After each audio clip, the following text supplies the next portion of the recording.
continent to a smaller jurisdiction of a country or territory or kingdom or whatever and try to attach to that, right? And then the way that you attach to that is by proclaiming your nationality. And then that'll automatically line you up with where it is you're supposed to be. Yeah, but it's like, you have countries, okay, never use Jamaica, right? Right. Jamaica, we have Chinese people. Yeah. Indian people. Yeah. Right? So, national speaking, we're the same. But I can't tell that Mr. and Mr. Chin are of the same race. Right, because you're diverse. Exactly. So, or the same ethnicity, race, there's one human. That's right. Yeah. Okay. Yes. Yeah. Right. Yeah. Terms. Yeah. But what I mean, like, that's what I mean, like, kind of like our race. Okay, put it this way. I know sometimes you don't really want to use the word Africa, but like in my perspective, that Jamaica is an African country because it is populated by 90% African people. It's populated by 90% more. Or more. I'm a Maroon. Are you a Maroon? No, the Maroons have their own tribe. They have their papers and everything.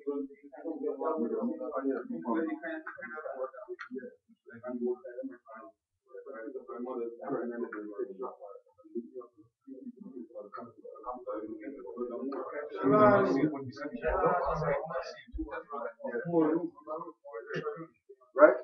So if the game is call yourself anything other than morals. That's the game that they want us to play. Call ourselves anything other than morals.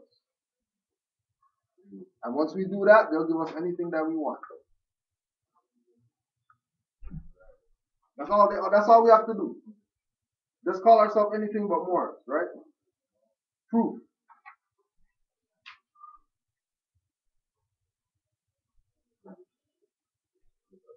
Is there any evidence to support MSTA members' claims that the NOI was a splinter group from its body? Some obvious indications can be seen in the use of the terms Asiatic for non-whites and colored for Caucasians. The use of these terms were first reported and published in literature of the MSTA, and only later used by the NOI. The term Islamism used by the MSTA in their official literature was also attributed to Mr. Fard and members of the early NOI at least into the 1940s. Another easily recognized trademark of the MSTA was the wearing of the red fez by male members. Quote, this style was carried over to at least 1935 when Elijah Muhammad forbid NOI members from wearing feathers.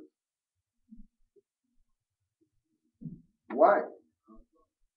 Like why would you be a member of the temple and then tell people that they're Asiatics, which means that they're Muslim, but then tell them that they can't wear feathers? Because between 1930, 1935, 1940 was the whole, like Brother Jalani says, putting the brick wall in the sand between Moor Science Temple and Nation of Islam. That's why they're gonna deny to the death that picture of Elijah Muhammad with his fez on. There's an actual picture with him wearing a fez on, right? Right? You can Google that. It'll come up. 50 pictures will come up. Yeah, in color. In color.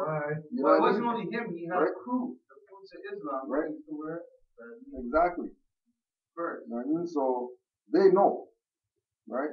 The trademark names of the MSTA were either Bay or L. Amongst the later NOI, under Mr. Fraud, Arabic names were issued along with an identification card.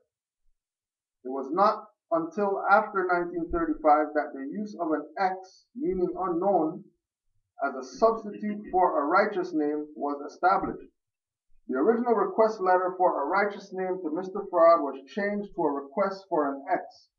The identification cards were no longer issued and the new members were told they would get their righteous names on Mr. Fraud's return from Mecca. As the years passed, the original use and purpose of the X was forgotten and the doctrine of Mr. Fraud's return no longer taught.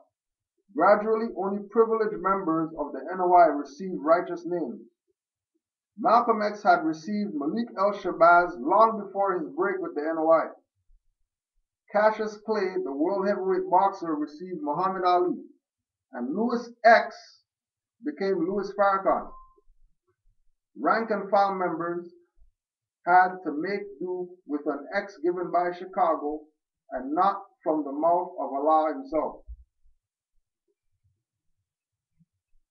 The Nation of Islam came to the attention of the public again in March 1935. The event described a riot occurred in a courtroom in Chicago. According to newspaper accounts, the group, of which 43 were arrested, don't forget, March 1935, right? So this is after Noble Drew Ali. The event described as a riot occurred in the courtroom in Chicago. According to newspaper accounts, the group, of which 43 were arrested, were identified as Moors, with men wearing red fezzes. They were further identified as Allah Temple of Islam and described in the same report to be an offshoot of Drew Ali's original group. And you can go to the FBI papers on Fard Muhammad, and everything's in there.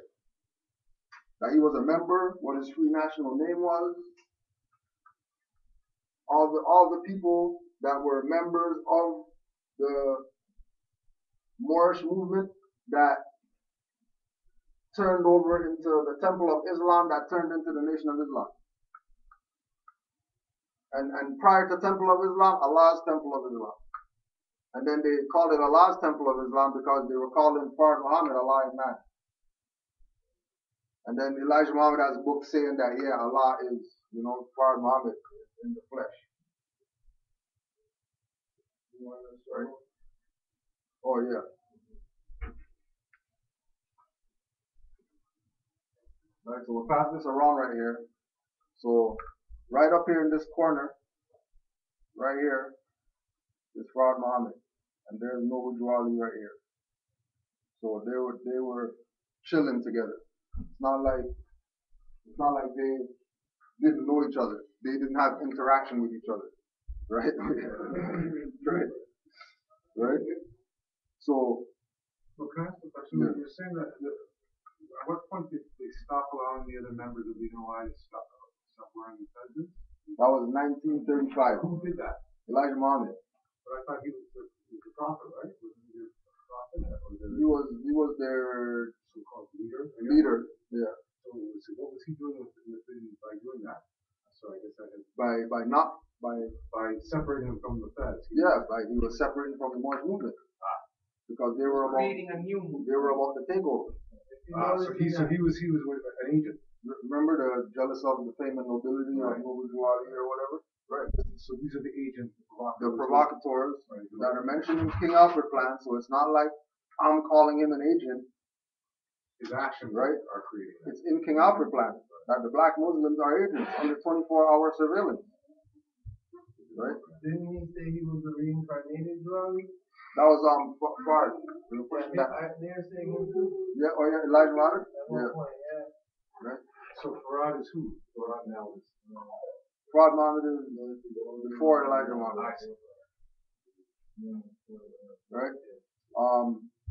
Common knowledge about Noble Drew Ali that his own people reject. Right? So there's common knowledge amongst everybody who's not Negro, black, colored, or whatever, that knows their self, that has a nationality, that has a culture. They know about Noble Drew Ali. Right? There's Europeans with websites in honor of Noble Drew Ali. There's Europeans that write books in honor of Noble Drew Ali. Wax Museum. Right? Wax Museum. They have Noble Drew Ali up in the Wax Museum next to Elijah Poole Bey. That they say Elijah Muhammad and then they put Elijah Poole Bey in brackets. Yeah. So you can know that there's a relation between these two people. Right? Where is that one? Baltimore? Yeah. Right? Common knowledge about Noble Drew Ali that his own people reject. 1. Noble Drew Ali was 5 times greater than the last prophets before him. He is the last avatar sent to warn the nations of the earth. Right? So prophets come to warn. Never came to save anybody. Never came to push religion, dogma, or nothing on anybody. He came to warn the nation of the earth. Noble Drew Ali restored the Moorish Americans as a nation at the 1928 Pan-American Conference for Indigenous Nations. Also in attendance were several tribal chiefs of the continental Indian nation, and the United States were represented by Secretary of State Hughes, who was in awe of the well-established constitution of the Moorish American delegates. After this Pan-American Conference of Human Nations in the United States and the United States' refusal to yield hallowed soil will result in a severe warning by the Holy Prophet. Until my Moors are free in their own home, the worst is yet to come. The United States owe the Moors a great debt they must pay in compound interest. The United States have one more war to win. Negroes, blacks, and colored people denounce the prophethood of Noble Drew Ali. Noble Drew Ali was born in 1886 and died of mysterious circumstances. 2 Americans of African descent who were rumored to have studied under Jamal ad-Din al-Afghani were the parents of the man who would one day establish Moorish science in the United States. According to one legend, Noble Drew Ali made a pilgrimage to North Africa where he studied with Moorish scholars and received a mandate from the King of Morocco to instruct Moorish Americans of African descent in Islamism. On his return to the United States in 1913, he had a dream in which he was ordered to found a movement to uplift fallen humanity by returning the nationality, divine creed, and culture to the persons of Moorish descent in the Western Hemisphere. Now, just to qualify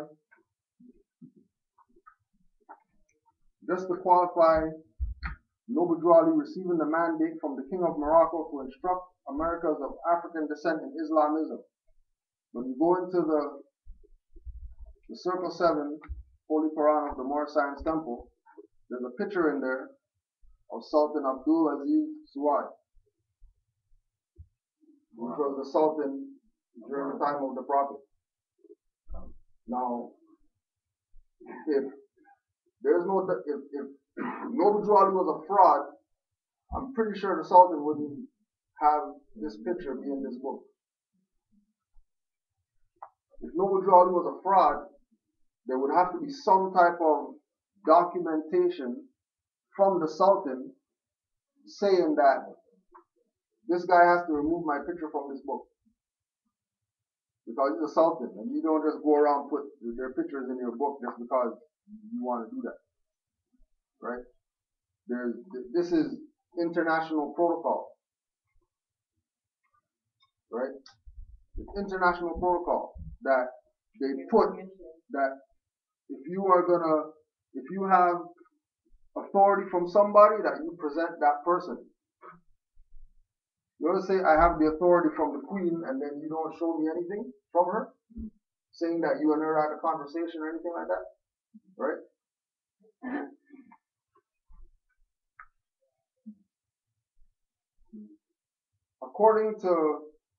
On his return to the United States in 1913, he had a dream in which he was ordered to found a movement to uplift fallen humanity by returning the nationality, divine creed, and culture to the persons of Moorish descent in the Western Hemisphere. Noble Drew Ali traveled to see President Woodrow Wilson, and here he sat, and they challenged him. Drew Ali raised his right hand, and light filled the room. Noble Drew Ali asked the president to teach his people, and they asked him, are you talking about the Negroes? He replied, there are no Negroes, colored folks, or black people, or Ethiopians. They are descendants of ancient Moabites who inhabited the northwest and southwest shores of Africa. I came for the flag of our ancient forefathers. The president stated, it is not yet your time.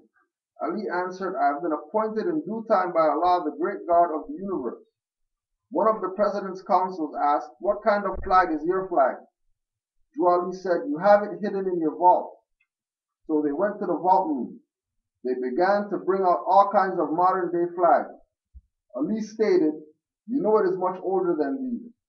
They began to dig deeper and came up with a red flag and said, "This is the flag of Morocco." The prophet said, "I am here for the Moorish flag, that which you call a cherry tree." Then they dusted off an old flag that was red with a 5-point green star in the center. The president and council stared amazed at the exactness of the holy prophet. The president then said, "We have had them so long that they will not follow anyone else, and to tell them would be like putting pants on a mule." The prophet stated, "My flock knows my voice." After a while, he left and returned to his people. Right? So we're talking about presidents during the time of Noble Dwali, knowing who he is, knowing that the land on this side is called Morocco, and that if anybody is on this side, that they're um, they're protected under the Moorish Empire. Once they come to this side of the earth, once they come to the Western Hemisphere, so all you have to do is enforce the constitution of this land, and you're protected. Because that's how it was set up. But with people assuming that they're black people, and that they're Negro, and that they're colored people, right? They waive or they abandon their claim to what's theirs, because they're trying to claim it under a name that isn't identified by anybody. It's not recognized by anybody, right?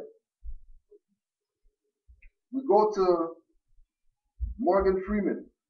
Now this was floating around. I don't know how old it is, but this was floating around with Morgan Freeman's perspective of black history, right? And keep in mind that Morgan Freeman is also Lucius Fox, right? From Batman, Imhotep, right?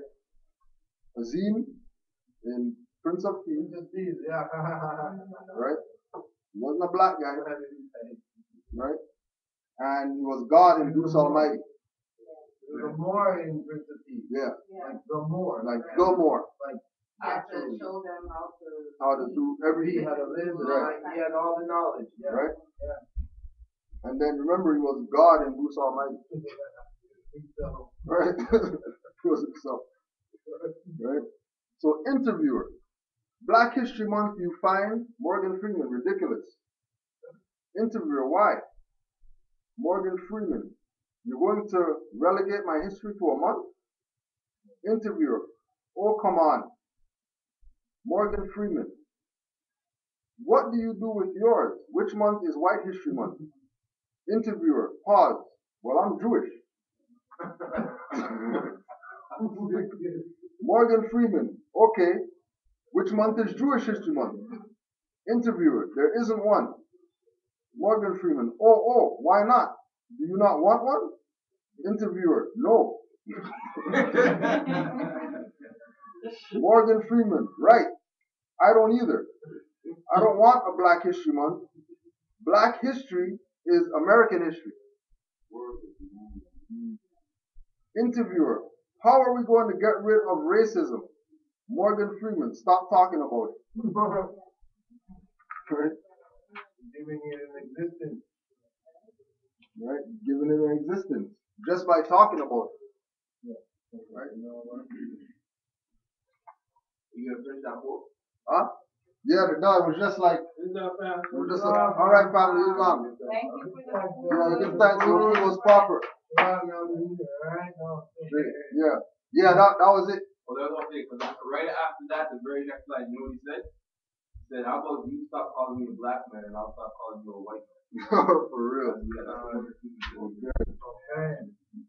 And that's the part that they left out, that they're putting out there, you know, they're gonna put this thing out there, Yeah. but they're gonna leave out the part. I saw the clip, I watched the whole. For real. Okay. Okay. So make sure you check out the Morgan Freeman clip. Okay.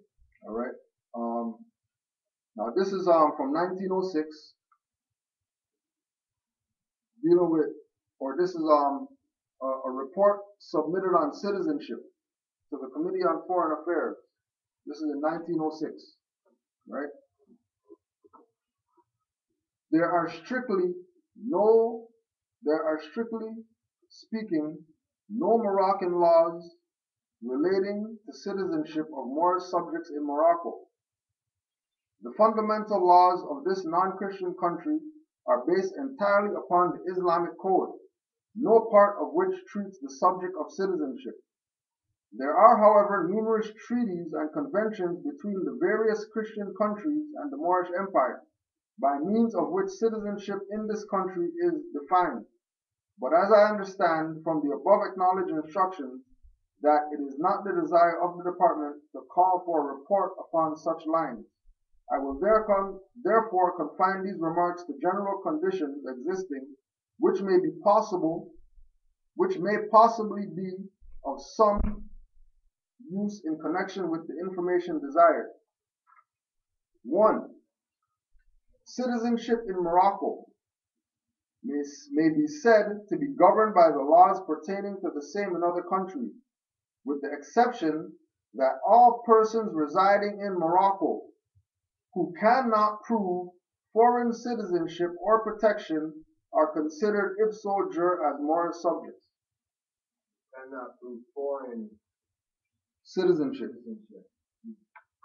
So if you can't prove foreign citizenship when you're in Morocco, you're automatically a Moor. That makes sense. So the country of Morocco consider they recognize the right as our outside Moors. The country of Morocco, yeah, North Africa, Morocco, they just came about in 1956. That's documented by them. So if we acknowledge that the Kingdom of Morocco recognizes us, then our recognition only goes to 1956. Ali in the Marseille Temple since 1913, we had the flag before they had it. That's weird, right? It's weird still. Right? But yeah. Then how did they adopt it? I think they're part of the, correct me if I'm wrong, they're part of the Moorish Empire. So like all Moors, you have the right to inherit your flag. Right. Them being ones decided to yeah, let's do it. But these were quote unquote black people.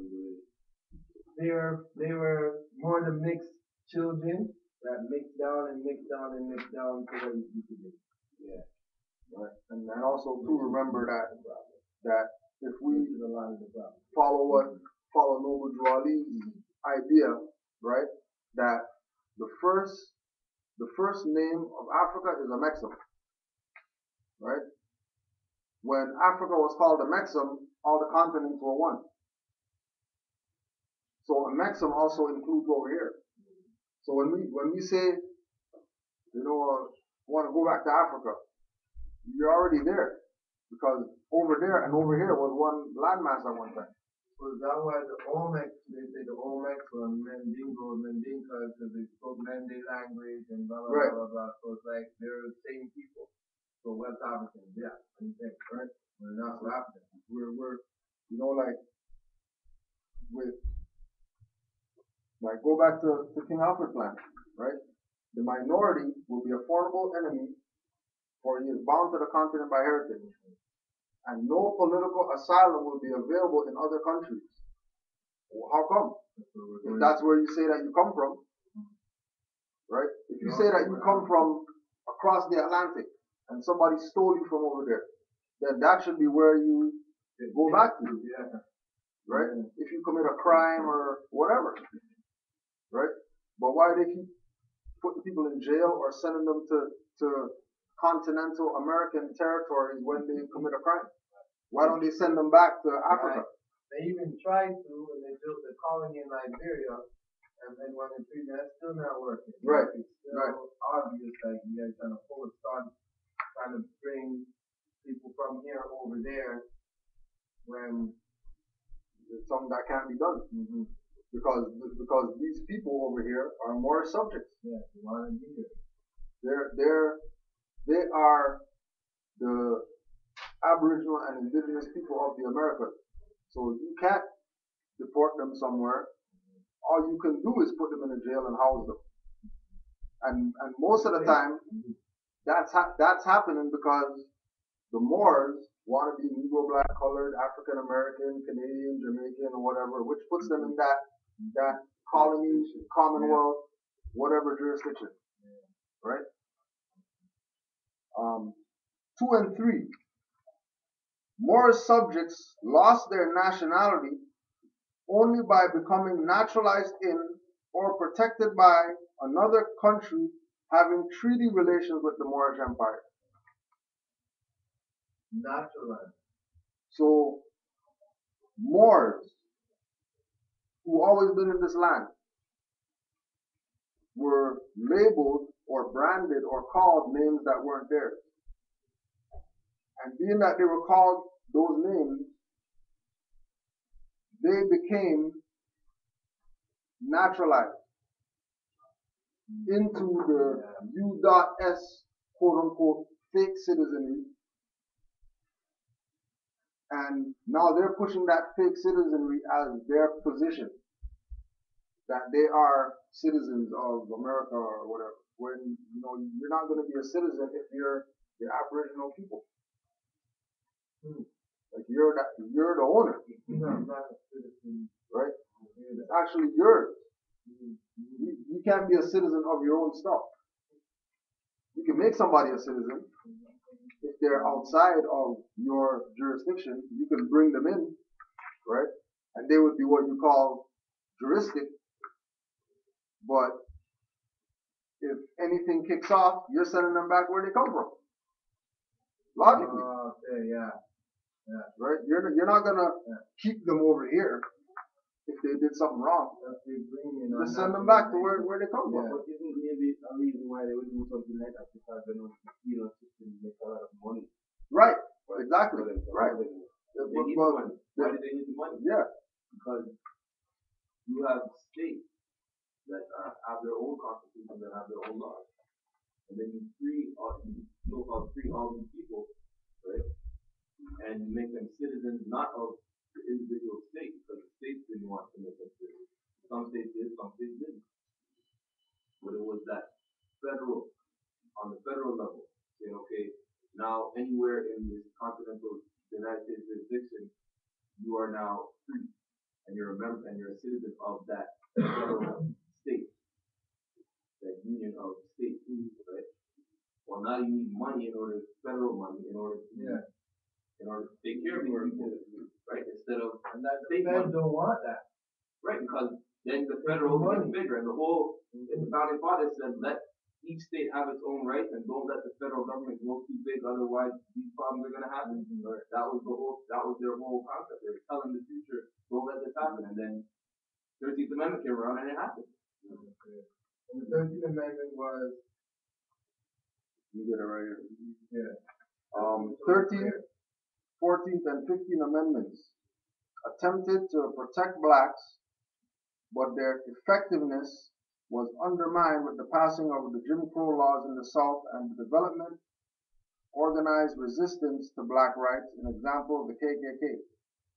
The 13th Amendment was passed by both houses of Congress and signed into law by President Lincoln February 1st, 1865, and provided for the compensation of both the slave and the slaveholder, land and naturalization. It was replaced by what we see today as the 13th Amendment with only 2 sections on January 31st, 1865, and was never properly ratified along with the 14th and 15th Amendments. So the original 13th Amendment had 20 sections, and the section most pertinent to Negro, black, colored people is Section 12, that says the traffic in slaves with Africa, right? So the traffic of slaves with Africa. That means Africa was down with it. Yeah. Yeah. Right. Right? So it wasn't no Europeans selling people or whatever. Like Africans were in on it, right? So the traffic in slaves with Africa is hereby forever prohibited on pain of death and the forfeiture of all the rights and property of persons engaging therein. And the descendants of Africans shall not be citizens. And then they got rid of that, and then they replaced it with 13th Amendment, Section 1. Neither slavery nor involuntary servitude, except as punishment for a crime, whereof the party shall have been duly convicted, shall exist within the United States or any place subject to their jurisdiction. 2. Congress shall have power to enforce this article by appropriate legislation. So in Section 1, they're saying that slavery or involuntary servitude isn't allowed unless it's for punishment of a crime. So that's how they created the whole jail idea and put people in prison, right? And this was 13th. draft came up when? This was 13th Amendment, 1865, right? And the first one was? And the first one was it was 1865 that they initiated it with the 20 sections, and then by February 1865 they replaced that one with the one with only 2 sections. And then Section 1 saying that neither slavery or involuntary servitude, except as punishment of a crime. So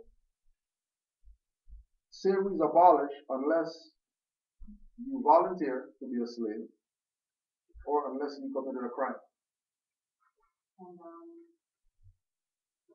when did they say, what other significant decisions Emancipation Proclamation of of the slaves, so-called. Oh, okay. Yeah, 1865? No, 58. 1858. Oh, what at the beginning, Yeah.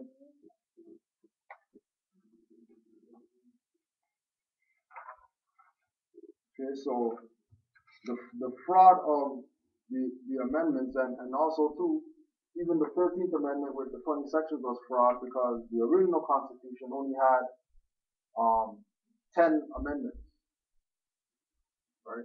So if you're doing your research on the Constitution for the United States, you're looking for where it stops at the 10 amendments.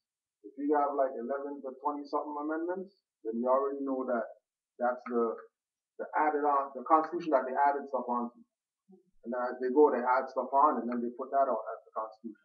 And they add stuff on, and they put that stuff out of it. But they can't take stuff out of it, out of the original. All they could do is mess with after the 10 amendments, which is what they always keep messing with, right?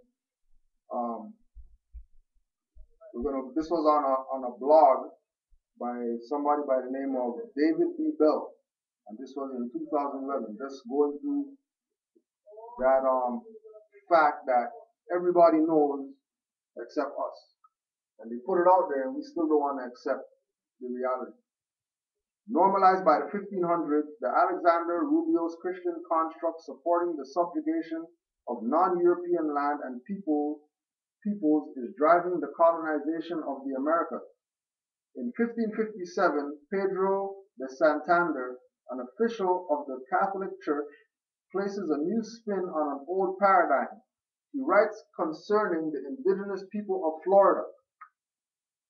This is the land of promise, possessed by idolaters, the Amorite, Amalekite, Moabite, and Canaanite.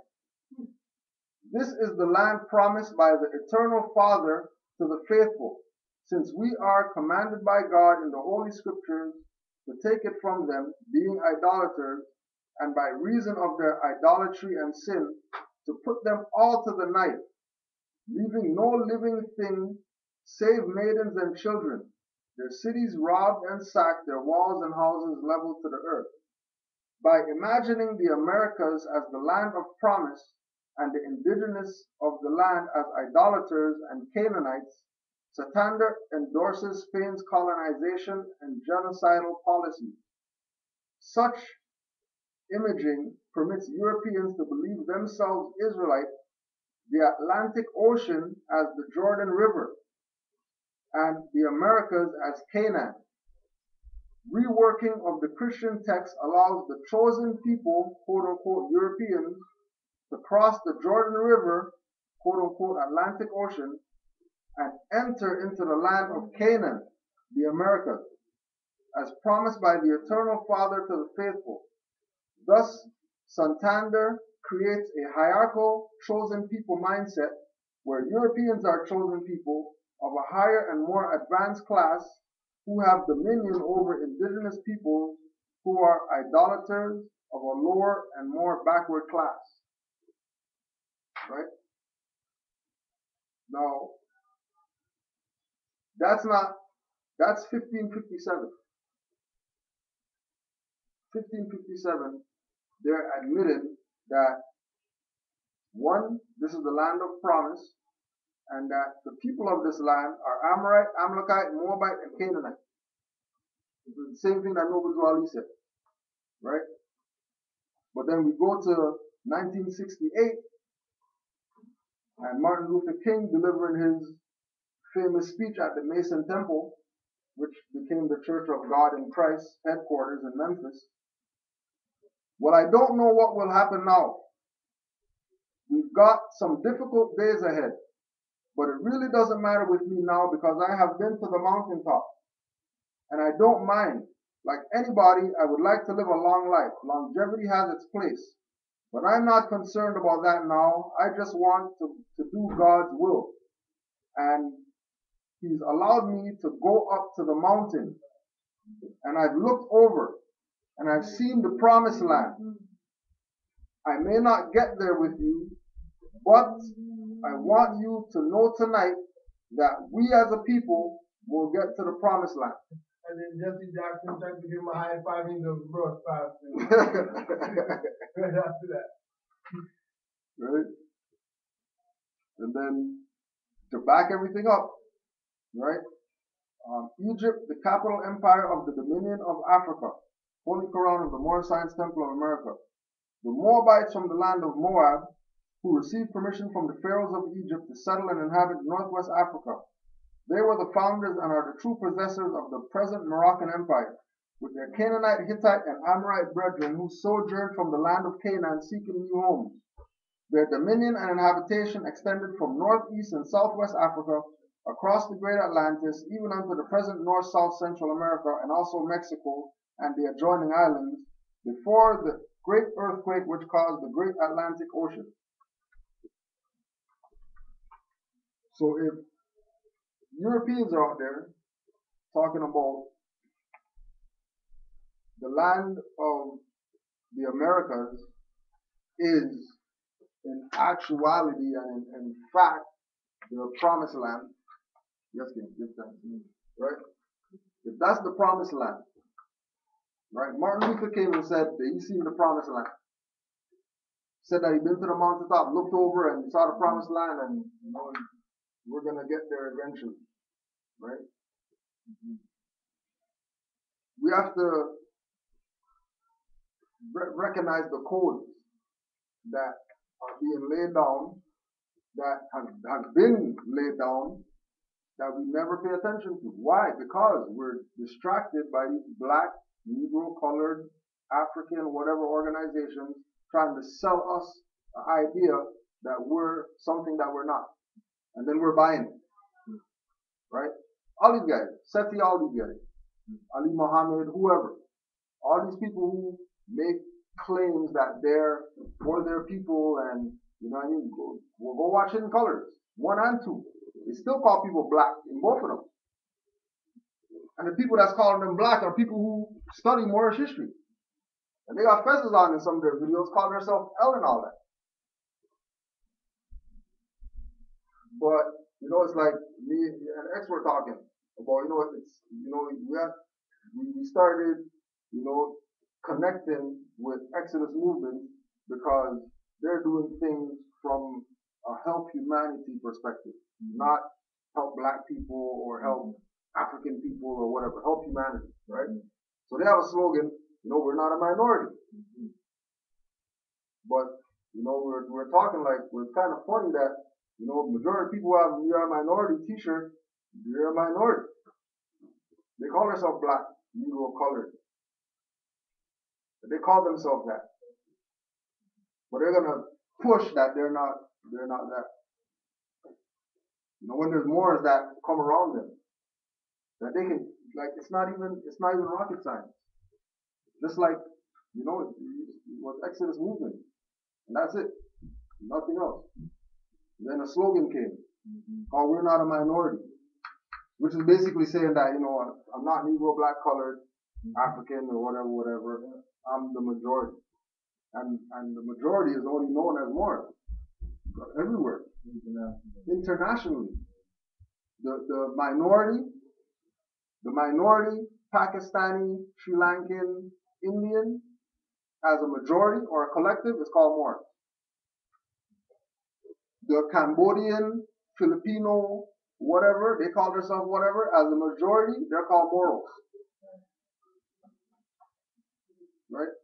Even that, you talk to all the First Nations people, they're going to show you, total poles with feathers on.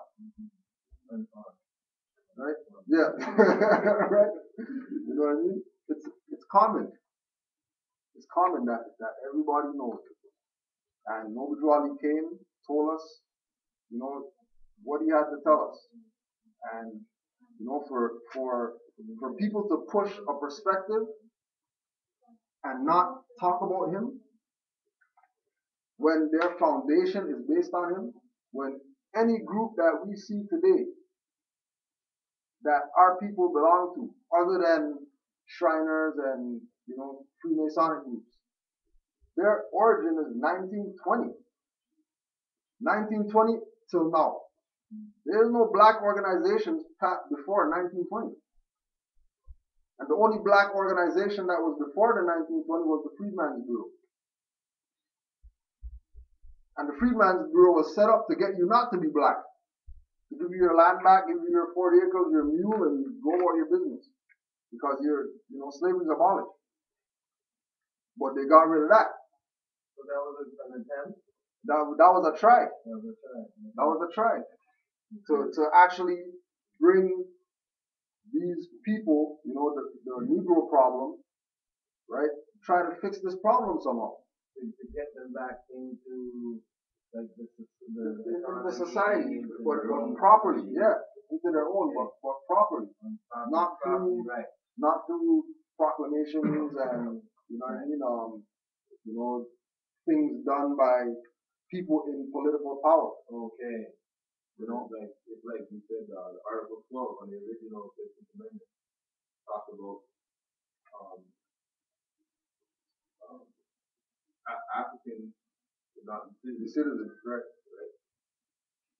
Well, then obviously, everybody, dark-skinned person who's already there would have to then have the concept that even if an African came, that person could never be a citizen. Meanwhile, they had just been made citizens. So there would be a difference. Right. After that, they took that away. Right. So there was that original.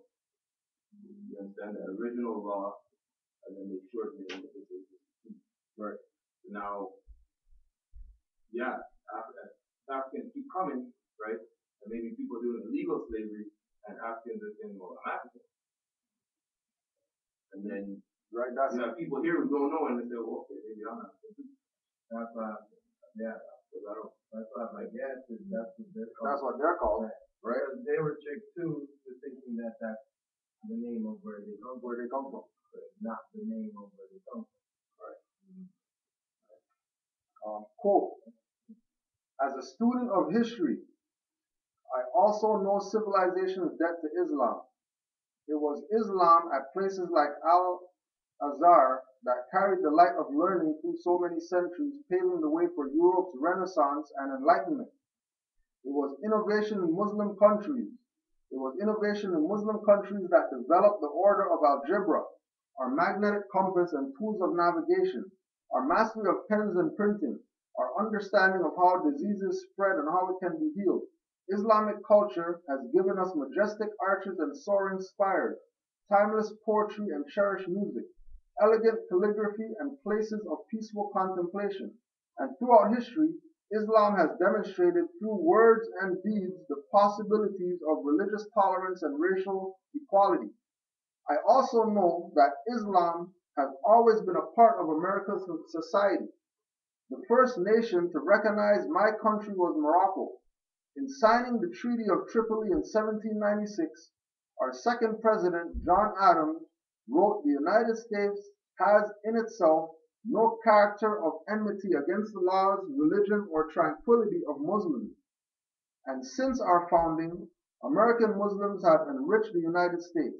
They have fought in our wars, they have served in our government, they have stood for civil rights, they have started businesses, they have taught our own universities. They've excelled in our sports arenas. They've won Nobel Prizes, built our tallest buildings, and lit the Olympic torch.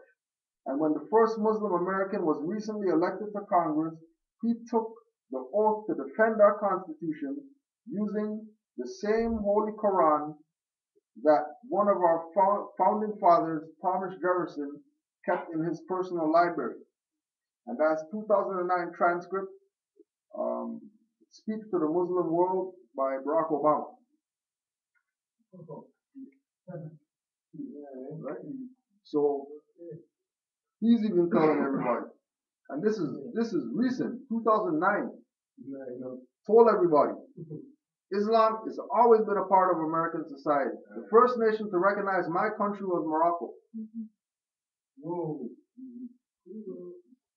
Like putting it out there. In Egypt, he said this. And in Egypt, he said this. And this person is talking about When my country. U.S., United States, it's a private corporation. Maybe you just mentioned the Treaty of Peace and Yeah. Friendship in Canaanland. That's what you found. Yeah. Right. Saying more because Muslim. Right. You know, and then the whole thing he's talking about Muslim what, Muslim this, Muslim that. But then he mentions Europe's Renaissance. That has nothing to do with Muslim. If you go check the record, it doesn't say Muslim during that time period. No. It says more during that time period. Right? Right? Now, remember that was President Barack Obama. Right? Now, you who doubt whether I, the prophet, and my principles are right for the redemption of my people, go to those that know law in the city hall and among the officials in your government and ask them under an intelligent tone, and they will be glad to render you a favorable reply, for they are glad to see me bring you out of darkness into light. Money doesn't make the man. It's free national standards and power that makes a man and a nation. The wealth of all national governments, gold and silver and commerce, belong to the citizens alone. And without your national citizenship by name and principle, you have no true wealth. And I'm hereby calling on all true citizens that stand for a national free government and the enforcement of the Constitution to help me in my great missionary work, because I need all support from all true American citizens of the United States of America. Not American citizens of the U.S.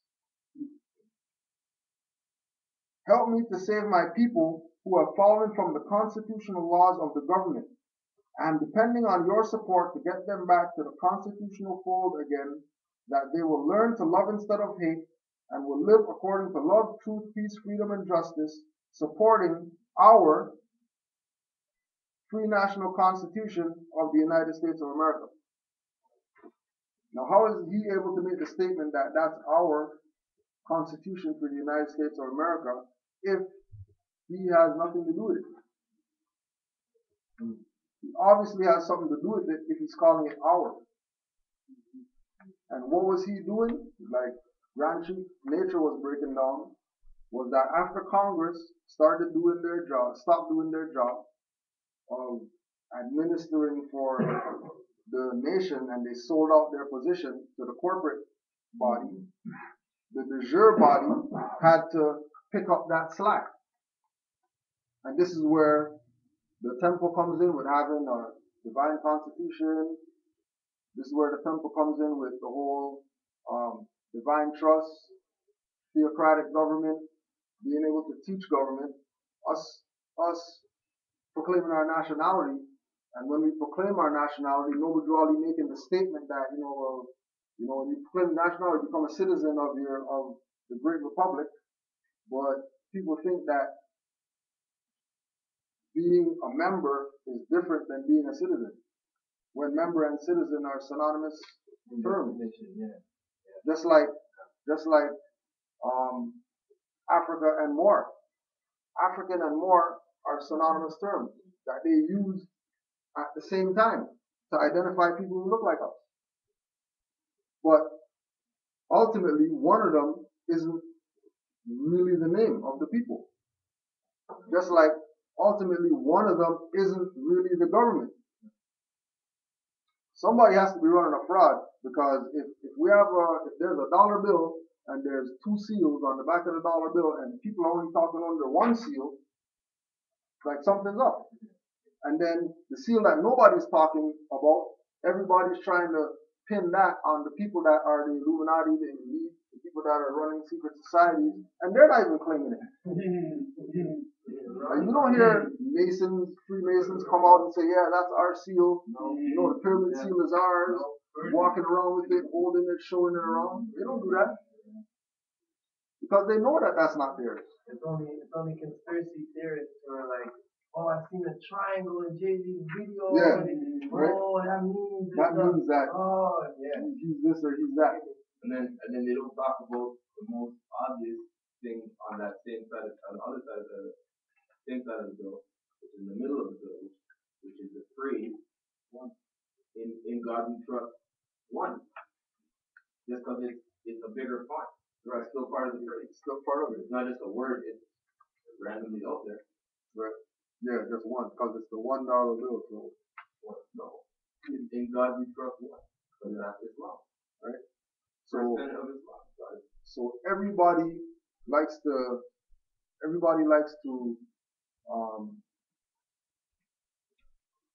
make statements like, well, are the Moors recognized by, is Noble Drawley recognized by these guys or this person, or who's the one that makes you guys say that you're Moors and it's recognized and you could go to court in your free national name, whatever, right? 2012, November, Canada signed on to United Nation Declaration of the Rights of Indigenous People. They signed on to it after not signing on to it since 56 or whatever, 48 or whatever, right? President Obama, December 2010, signed on to the declaration, right? All the declarations. Declaration of the Rights of a Child, Article 3. The child shall be entitled from his birth to a name and nationality. Like, international community recognizes that, because almost everybody signed on to that now. So everybody knows that child from his birth shall be entitled to a nationality. There ain't no Negro, black, colored people out there nationalizing their children. They're going to call their children Stephen, Johnson, and everything else. When they get violated, they're going to tell people that they're violating their rights that are laid down in the declarations by the United Nations. But they don't have a nationality. When that's Article 3, that's high on the list. And they haven't even got there yet. So if they miss that, cool. They put out Declaration for Human Rights. And then they took it a step further even in the Declaration of Human Rights, that everyone has the right to a nationality. And even though you have that right, nobody is to be deprived of that nationality or denied the right to change it. So if you believe in your heart you're a black guy, and you find out that's not a nationality, you have a right to change that. To get yourself back in line with the human family. Like you have a right to do that. It's not a privilege. But if you don't know your rights, you don't have any. A majority of people out there, you ask them, what's your nationality? Oh, I'm black. My nationality is Jamaican. My nationality is, I don't know what my nationality is. I'm just, living in Canada. Like statements like that, get your ass kicked. Because international communities, when they come over here, they don't play those games there. Either you know who you are or you don't. If you don't know who you are, then you're subject to anything that people want to do to you. And you can't do anything about it when they do it either. Right? Declaration of the Rights of Indigenous People. Right? Every indigenous individual has the right to a nationality.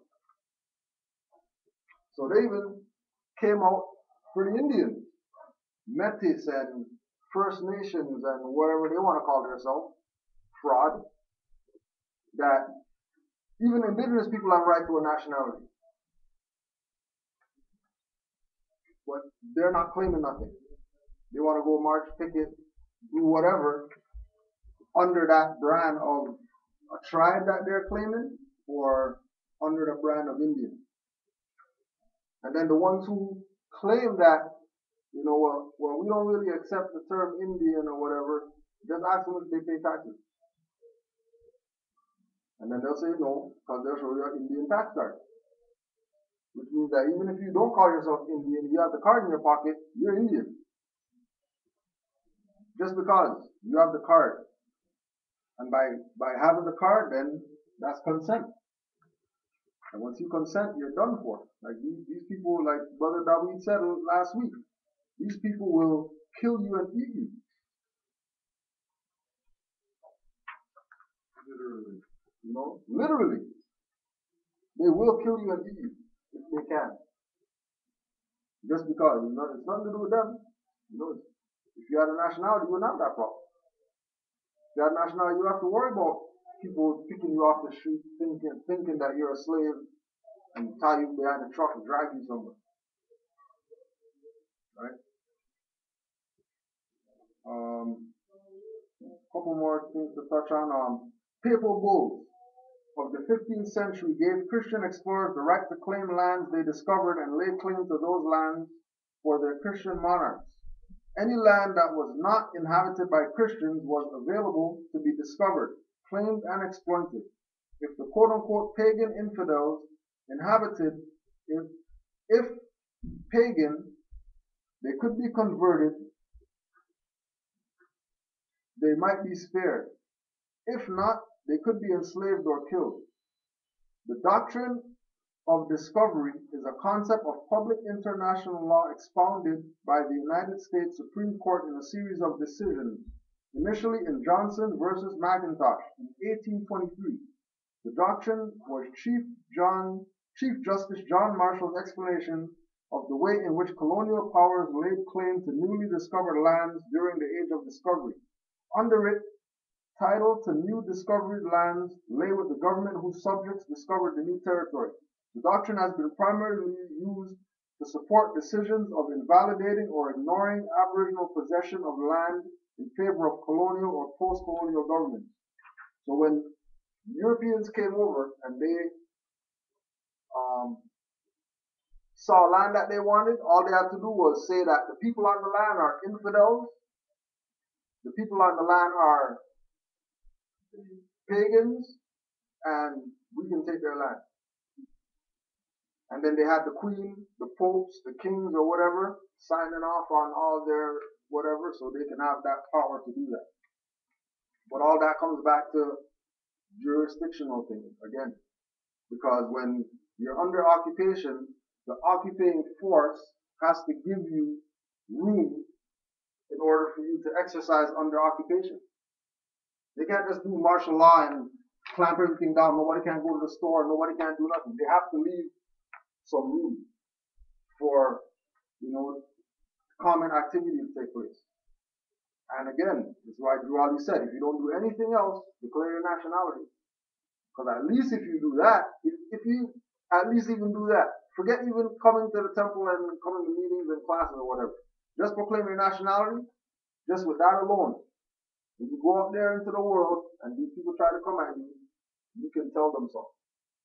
And there's Moors in here with feathers, without feathers that you can talk to that they'll tell you.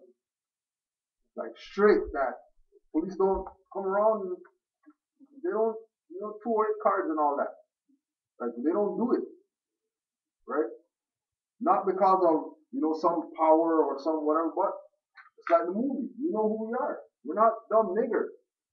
Like, yeah, I might have a hoodie on, North Face jacket or whatever, saggy jeans, sneakers, but don't misunderstand what you see, right? That's what Brother Abiza was talking about at the end. That at least, we have the power to sue after if they do something, right? At least we have that power, right? Another thing that I'm going to pass around. These are pictures of Turks that just came to America and got nationalized, right? Pass that around. Just so everybody can see that, the Turks know what's up when they came over here. The founder of the Ottoman Empire, that is now called the Turkish state or Turkish Empire, was Osman Bey, nicknamed Kara.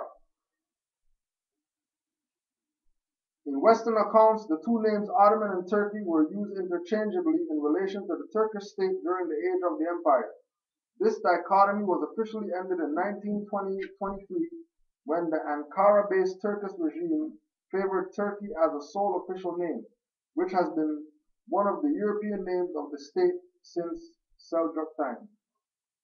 And remember that 1920 to 23, a lot of people, nations out there, started implementing a lot of Moorish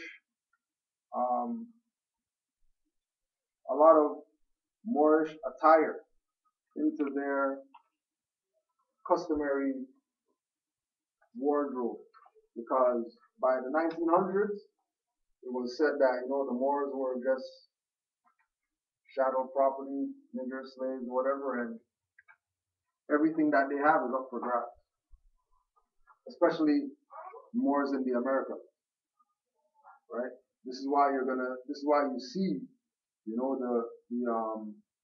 from the time of the Treaty of Peace and Friendship, Articles of Confederation,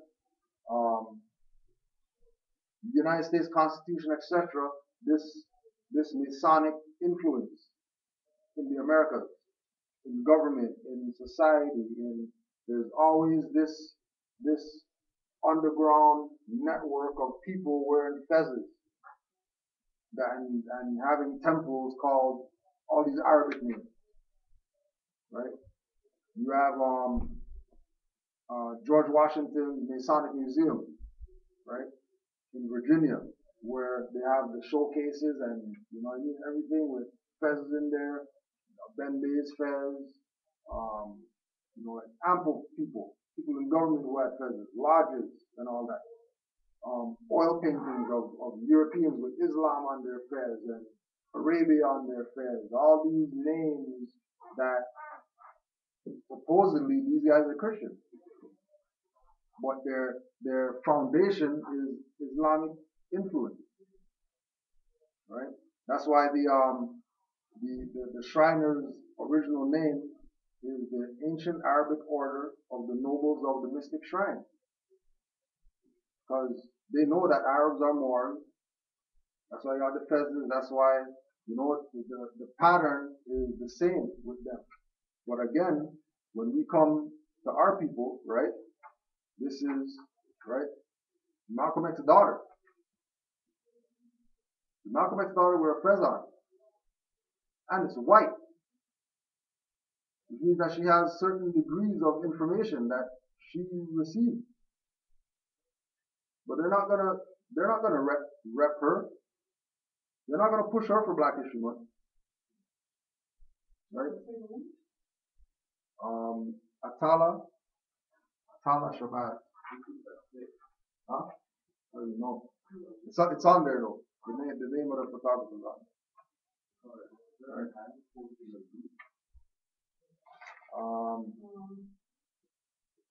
Well, not like this, just like this. Well, yeah. And lastly, just so we could, just before we close out, we're gonna hand on the pictures that they were talking about at the last week lecture. One picture is Hillary Clinton with Hillary Clinton in the Ben Franklin room, and she's in the Americas, but she has behind her the Moroccan flag and the United States flag, right? And then the other picture is the picture of Barack Obama and the First Lady, and they're coming through a door, and on one side there's a guard holding the American flag, so-called American flag, stars and stripes, and then on the other side is a guard holding the Moroccan flag. Which one? And this, like, yeah. When was this one? Yeah, that was the when they came back. I think that's when they came back from Egypt. Oh, okay. When they came back from Egypt, right? And what we're beginning to understand is that because of the impact that the fraudulent U.S. has had across the world, they have to now put up the front that they are the legitimate United States of America Republic. Because they lied to all these allies, and all these allies are starting to figure out little pieces to the puzzle. So their approach is, well, if we put up the guise that we are the Republic, then it'll kind of ease the pressure off, while in the background they're liquidating all their assets, or you know, in those movies where they're gonna do the audit, and then the guy's up there 12 o'clock at night shredding stuff. That's where they're at right now. That's where the U.S. is right now. Right? They have to shred all these mountains of paper that they've been piling up, running a fraud. And the international community, like the international community is not passive like American people with occupation. American meaning Negro, Black, colored people more, right? When international community gets fed up with, you know, corporate people trying to push democracy on them and all that type of stuff, either they, you know, gather up the crew, get some pitchforks, and they go handle stuff, or they start strap bombs on themselves and go into these places that the corporate governments are seeking protection on their land and blowing up stuff, right? And that's why Hillary was even in the Ben Franklin room making the speech, because of all the bombings and stuff going on at U.S. embassies across the world. So they have to put up the front that we are still the Muslim founded government. They still have to play that role. But they're playing that role so their ass doesn't get kicked in wars. They're not playing that role because they're trying to help anybody but themselves.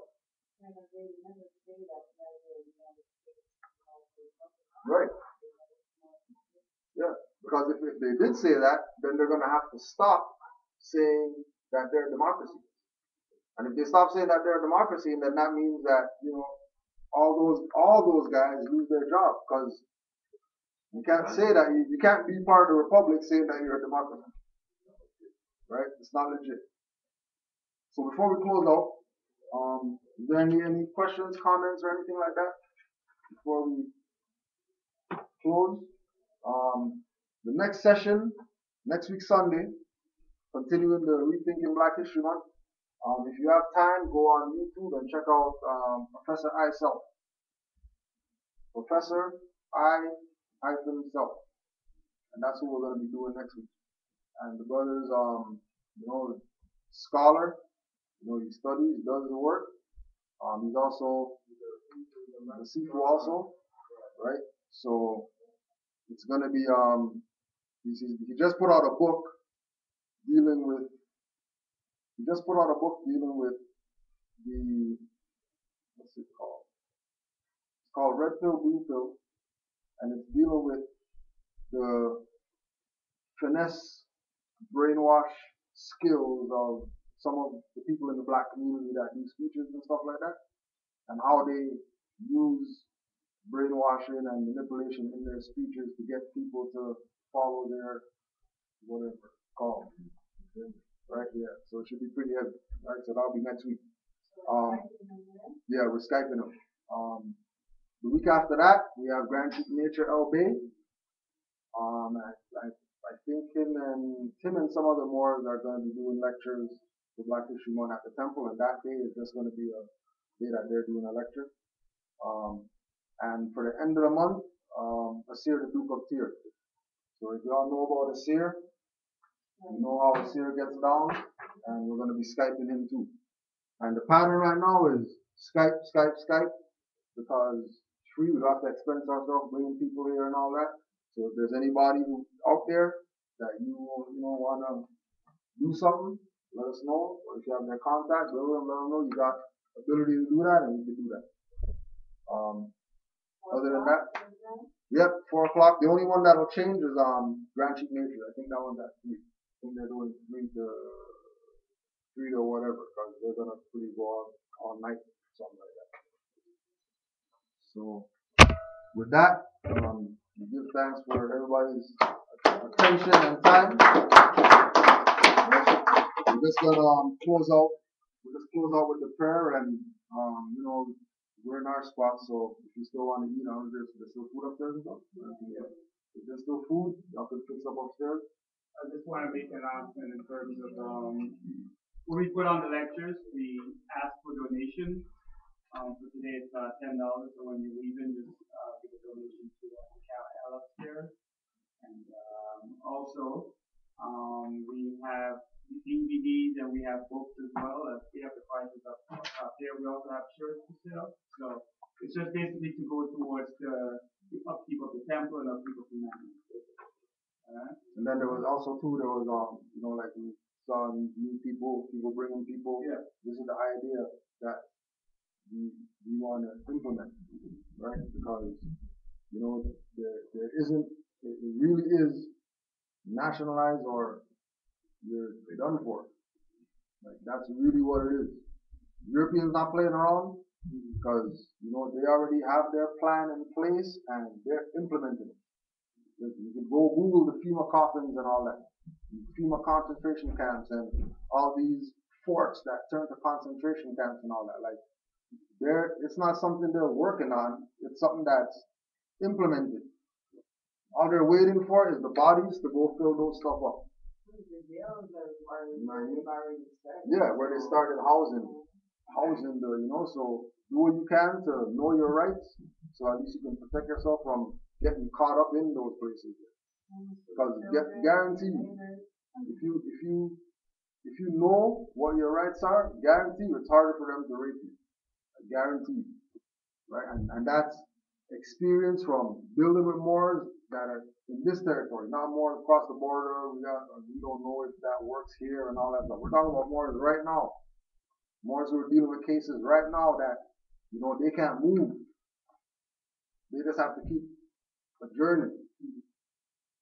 They have to keep switching courtrooms and whatever, and never a guilty or whatever, never adjudication. Because all we have to do is proclaim our nationality. Once you have a nationality, that slams the door on those people. No jurisdiction. It's gonna be hard. It's gonna be a challenge because it's 100 years later and we're just getting on this. When other people been on this, we were talking about Liberia. One of the brothers last week was breaking down that Liberia was the last nation to recognize Israel when they wanted to get their independence. They use a fraud to recognize a fraud. And now everybody thinks that both these frauds are legit. right? Ignorant people. Why are they talking about that for Black History Month? The fraud of Liberia, the fraud of Kwanzaa, and Karenga's a CIA agent. That's information that they need to be putting out there, but they don't, because all of them came out to plan agents put in place 24-hour surveillance, ambassadors in African countries and all that, and their purpose is to get you to call yourself anything but more. What about all those doctors, right? Also, like, doctors, and doctors. Like, okay, like for example, a lot of people following that. yeah, Views, how come they're not mentioning? Like, they'll mention that, oh, I was a more, yeah, I studied it more, yeah, but then they'll leave it like that. It's a credit. The nationality of one a lot of yeah. I mean, a lot of them declare it, but declare it and being active with it that's two different things. Yeah, anybody can say they're more, Yeah.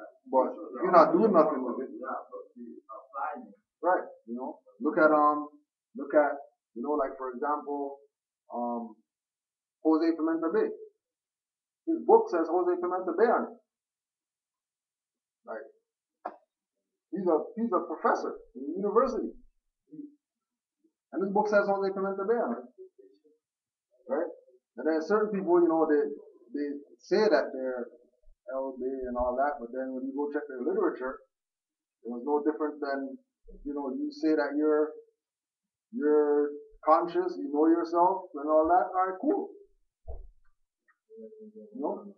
Then they get drawn on and they're showing you a license with a slave name on it. But they're conscious people. Right? That's like one of the Nuwapian brothers called or something like that about, well, I want to bring my family, to martial arts classes. Right? Open to everybody. Like come on. Well, I have one question. You guys have white people up in there coming to learn and stuff like that? Yeah. Oh, well, then I can't bring my people, I can't bring my family there and whatever. This is a conscious person. So-called conscious person. Right? Right? You know what I mean? So-called conscious person. You have a store down the street. Right? Malachi York said he's a Moor. Malachi York was at his trial with Fezon and all that.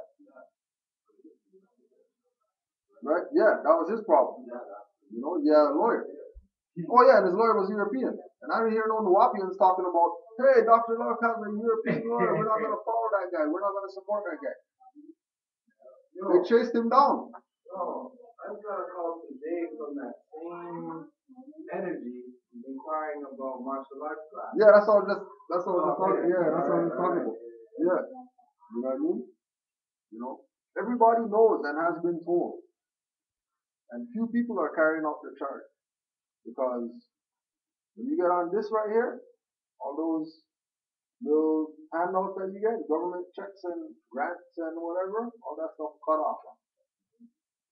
All that stuff cut off because you can't do the victim thing no more. And the only way you're going to get yourself in any of those contracts or whatever is if you know how to live within those. Because you can't just go put your name down. Oh yeah, I know about Moorish information, so I'm going to get a credit card and not pay it. Because, you know what I mean? That's not really me, that's a corporation. But if you sign that without knowing how to live within that and how to sign that properly so you're not liable when they say, you're liable, can't do nothing for you. You notice that's a lot of the pull is that people don't want to risk that, okay, we have this now and we should be thankful because we have this and blah, blah, blah, blah, blah. So a lot of the fighters, you would have had this done if our people were going through that. Yeah. This would be done a long not time. hard. System would have failed and everything. Right. 1 hour. It's just one decision. One nationality or that simple. Yeah, of course, we'd have to live accordingly and, live in government amongst each other after that. But that's a lot of the fear too, that people don't want to strap up and work at that. They're actually more comfortable with sitting down and just not thinking and just going through a machine. Like in Matrix, like you have the choice, red pill or blue pill. And some people actually say, you know what? I rather actually, yeah, and that like the guy who shot didn't want to go Cypher. I rather stay illusion. I know it's just in my mind, but I can't give this up, man. Can't give it up.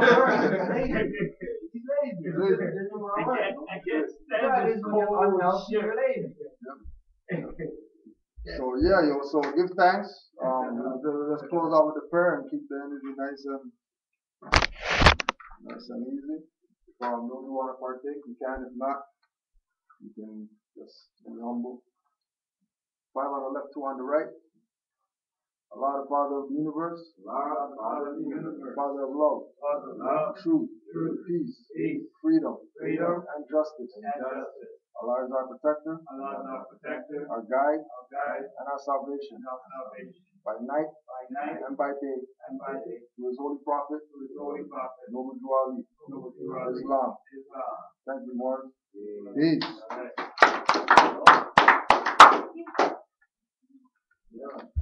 No problem, bro.